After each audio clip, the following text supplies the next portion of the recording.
Mike Radich here, and I'm now joined on the phone by World Series of Fighting welterweight Gerald Harris. Gerald, how are you? I'm good, man. Today's my... Be quiet.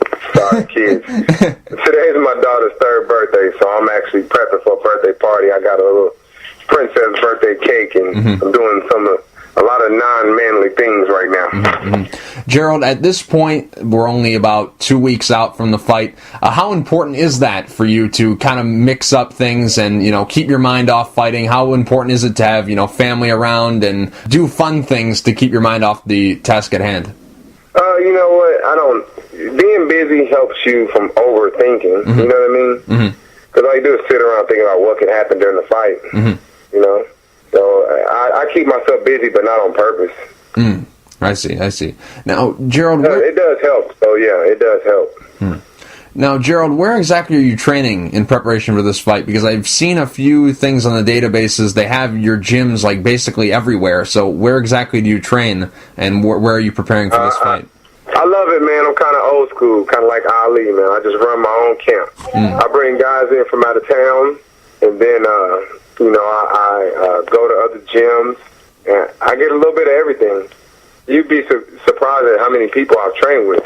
How many world champions and hard-working guys. I take a little bit from everybody, so I enjoy my training. It's a little different than what you normally hear, like the super camps. You got 50 good guys in there, and that's just not what I do. So, Who exactly are you working with in preparation for this fight? I can't really say too much. I got some good training partners. But I will say that in the past, one of my best training partners ever, 2 of my best training partners ever have been Mo Lawal and Michael Bisping. So, I've taken a lot from them. Mo is very intellectual. A lot of people don't know that. He was a genius when it comes to fighting, man. And he helps me out. If he can't come train with me, we're always in communication. Daniel Cormier is another good friend of mine who I've trained with in the past, who done the same thing, just like a mentor type thing. Even though I've been in the game longer than him, he taught me a lot just as an athlete. So I take a little bit from everybody. How important is it for you to get this cross-training? You train with a lot of different people. How important is it for you to get different looks from different guys, to train with guys who have different styles? How important is that cross-training to your development as a fighter? Too, because it's a new level athlete, man. I mean, it's not the days where it was wrestler versus kickboxer, Sure. A striker versus grappler. You don't have those days anymore. We all have our strengths and our weaknesses, but man, everybody is well-rounded these days. They may not be great at it, but I mean, you got guys who never could spell triangle. They can put one around your neck and put you to sleep. So you don't know what to expect. You go in there ready to fight. You look up and the guy's doing stuff you've never seen. A guy that never kicks is kicking. So I take from everybody. Guys get better every fight. Where back in the day, guys weren't full-time fighters. They were kind of just showing up and fighting. Man, these dudes are training 24/7, man. That's all they do all day is try to be a better fighter, and that's scary, man. Now you're going to be taking on George Santiago. What are your thoughts about him as an opponent? I mean, I've always seen George. I never thought we'd fight. I've always watched him because he kind of reminds me of the shoot box guys. Just explosive, dangerous, hard-working. I trained with him down with the Black Zillions, a while back. He's a really laid-back, cool guy. He's not one of those guys who's going to talk about you before the fight and talk about what he's going to do. And those are the scariest guys, man. You don't poke at quiet people, and Jorge's a quiet guy, so I'm going to leave him alone until the fight's over. Now, Gerald, you're coming off a loss. Your last fight was against Josh Berkman. You lost that fight by decision. I've noticed a pattern in your record. Whenever you've lost a fight, the next fight you've come back and you've lost that fight as well. Your Michael Falcao fight and your James Head fight were both losses and both happened one after the other. And then before that, when you fought Fabiano Leopoldo, we've seen a. We're gonna try to break that tradition. Right. I like to break that pattern. So I don't really think about it much. I don't believe in streaks because I've had like 10 finishes in a row. I mean, there's a bunch of different scenarios you can say. Hey, after every loss you did this, or every win, after every knockout, it doesn't mean nothing to me, man. It's not like the NBA Game 6 where nobody wins. They're down 0-3 and can't come back. So it's one night, one fight, and that's all I think about. I don't even think about the past. People have been critical of you, A, because your last fight was a loss, and B, because some fights before that weren't really that exciting. Do you really care much about the criticism? Is any of this criticism fair, or do you just completely zone it out when you're preparing for these fights? It don't bother me at all. It doesn't bother me at all. My style of fighting, I'm not Clay Guida. Sure. I don't go out there and go balls out. I have my style of fighting. And when I was at my highest point, I was knocking people out. I had, a bunch of first-round knockouts, and I had somebody tell me a 1 minute and 20-second knockout was boring. I was like, even if you stood around for a minute and 20 seconds, I'm looking for the knockout. So if you want to patiently wait and watch, then be a fan. If you don't, then turn the channel. So everybody's not going to be this cookie-cutter fighter that you think they are. People take fighting and they take the sport out of it. It's like racing. You want a guy to get in there and push the pedal to the metal the whole race. It doesn't work. You got to make some tight corners. There's a lot of strategy into racing, and people don't know that. And the same thing goes with fighting. There's a lot of strategy that goes into it. The risk is greater than the reward. I say that all the time. At any moment, any split second, the sport of MMA, you can lose.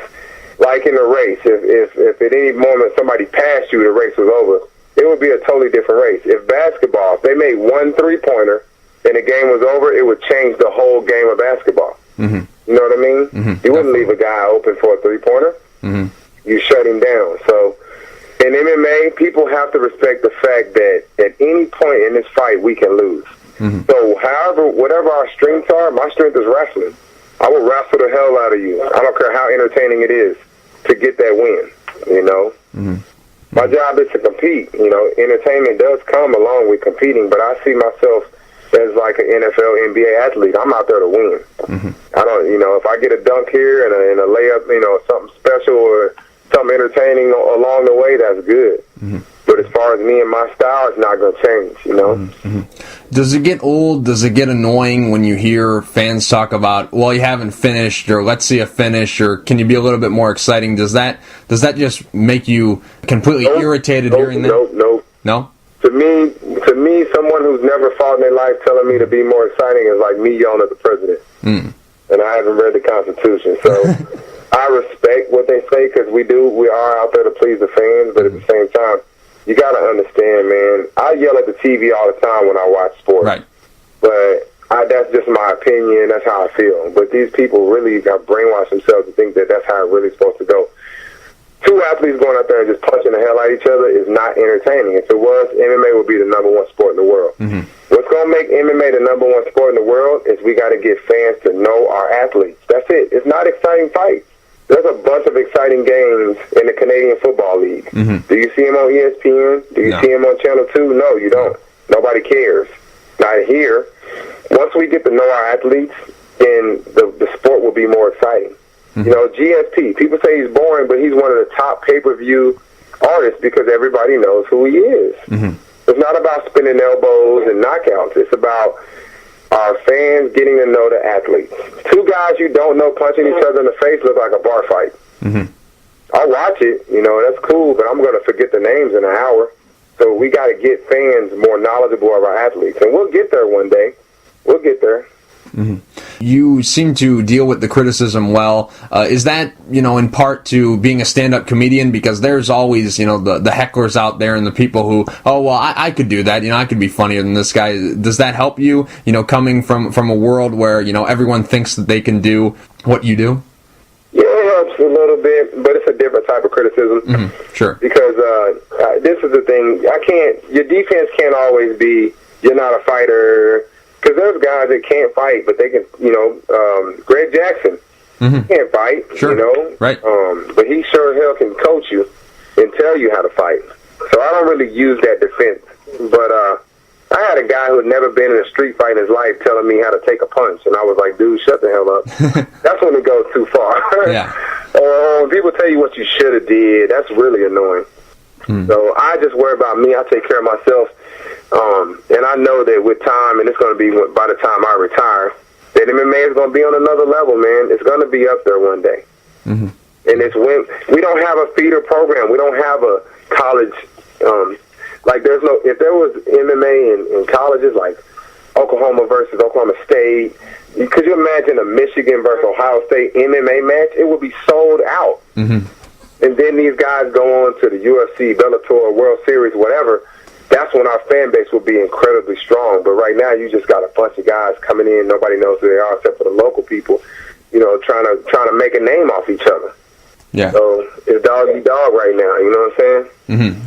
Definitely. Speaking of college, you were just inducted. I think it was earlier this year. You were inducted into the CSU wrestling, or I think it was Athletic Hall of Fame. How much did that honor mean to you? I can't even. That was probably the highest honor of my life. You know, I wasn't an NCAA All-American, a champion. Mm-hmm. I did win a lot of matches and beat a lot of great athletes, but a lot of people don't know I'm in a fraternity, and I did over, close to 300 community services in 5 years. A lot of stuff I did off the mat. My academics was good, got me that Hall of Fame honor. It just wasn't me as an athlete. They judged me as a person. And, man, I just did a lot, and I didn't do it for any credit. I just love helping people.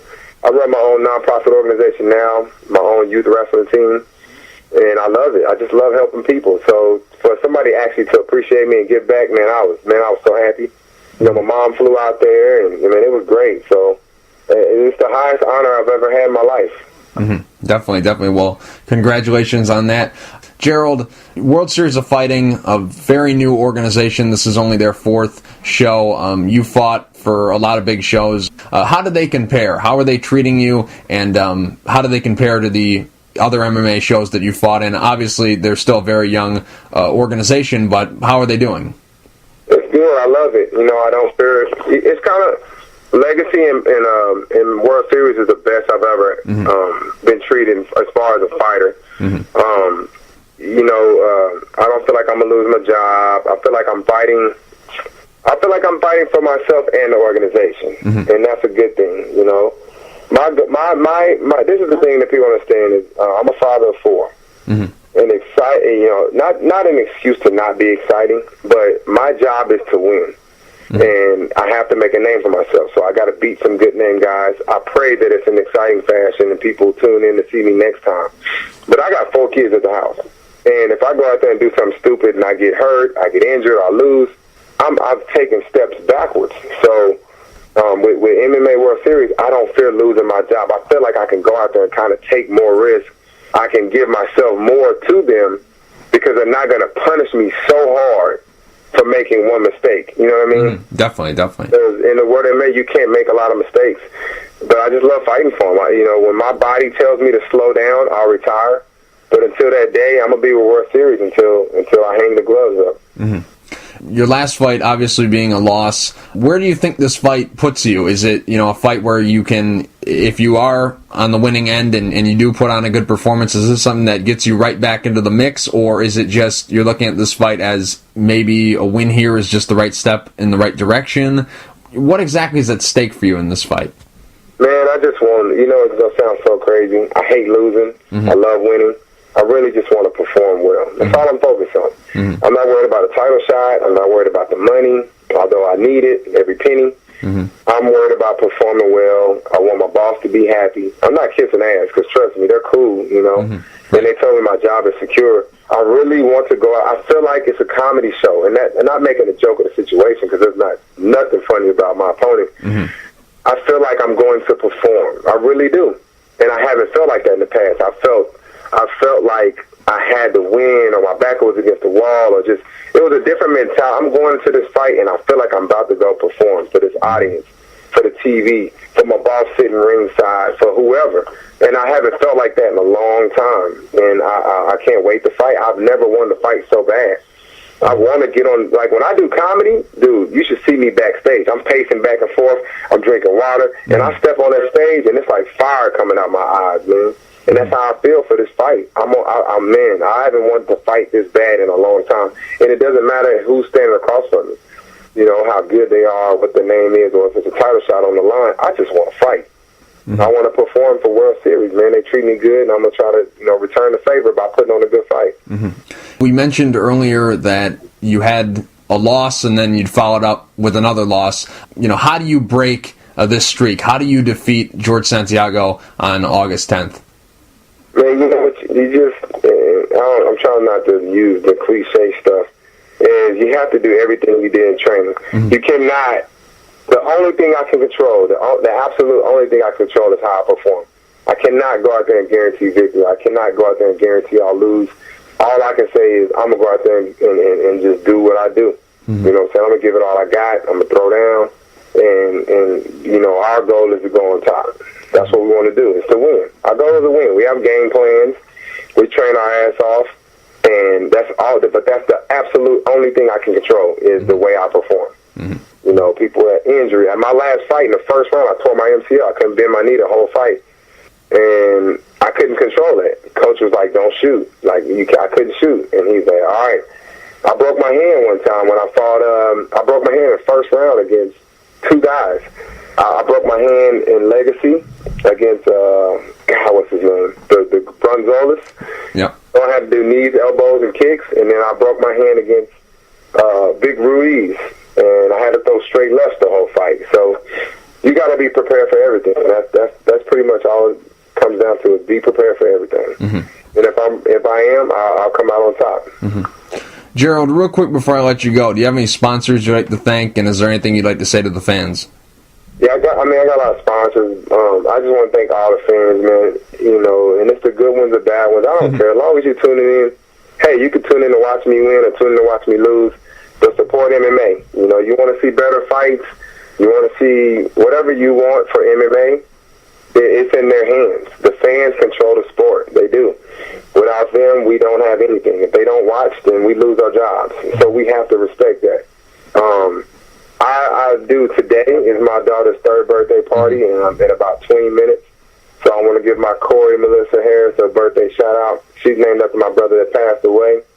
I love her. That's my baby girl, and we're about to go celebrate this party. So I appreciate you for having me on, and for anybody that's listening, thanks. Definitely, and we wish her a happy birthday. Gerald, thank you for the time. I really appreciate it, and good luck on August 10th. Hey, thanks for having me.